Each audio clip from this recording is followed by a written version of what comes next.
খুঁতে ভরা এই জগৎ শুধরাবে কে? জগৎ শুধরানো বড় মুশকিল, তবে উপায় আছে। আমরা যদি প্রত্যেকে নিজেকে শুধরাতে পারি তাহলেই সম্ভব জগৎ শুধরানো।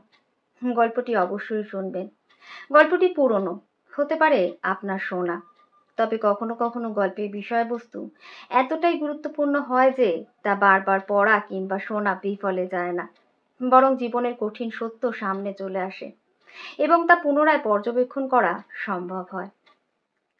সৃষ্টিকর্তা সৃষ্টির প্রারম্ভকালে যখন মানুষ সৃষ্টি করলেন, মানুষের যাত্রা শুরুর পূর্বে তিনি মানুষকে দুইটি পুঁটলি দিলেন। বললেন একটিকে কাঁধের এপারে অর্থাৎ সামনে রাখতে, আরেকটিকে পিছনে। তিনি মানুষকে আরো বললেন মানুষ যেন কখনোই পিছনের দিকে না তাকায়, সে যেন সর্বদা সামনের দিকে দৃষ্টি রাখে। মানুষ হ্যাঁ বলে সেখান থেকে চলে গেল, চলতে শুরু করলো। ঈশ্বরের কথা মতো মানুষ কেবলমাত্র সামনের দিকেই দৃষ্টি রাখলো। সামনের পুঁটলিটিতে ছিল তার নিজের অর্থাৎ মানুষের খুঁত ত্রুটি, আর পিছনেরটিতে ছিল জগতের।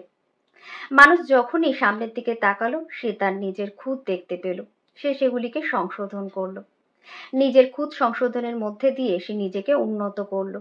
সে একটি ভালো মানুষে পরিণত হলো। ধীরে ধীরে সে অনেক ভালো মানুষে পরিণত হলো।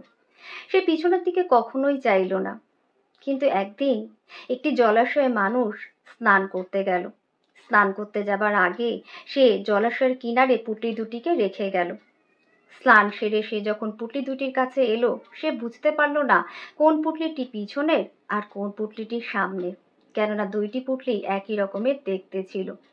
সে ভুল করে পিছনের পুঁটলিটিকে সামনে বেঁধে নিল। যেহেতু মানুষ পিছনের পুঁটলিটিকে সামনে নিল, সে এবার দেখল জগতের খুঁত। এটা ভালো না, ওটা ভালো না, এটা ঠিক নেই, সেটা ঠিক নেই। চারিপাশের সবকিছুতেই তার খুঁত নজর এলো।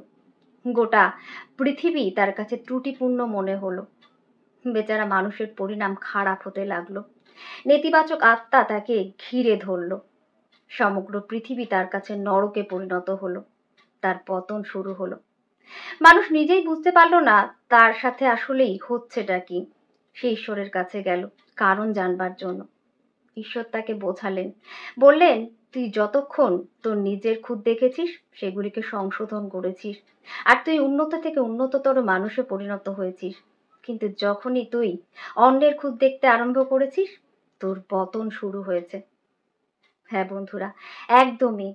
আমরা যখনই আমাদের আঙুল অন্যের দিকে তুলব, আখের আমাদেরই ক্ষতি হবে। আমরা কাউকেই শোধরাতে পারি না, পারি কেবল নিজেকে শোধরাতে।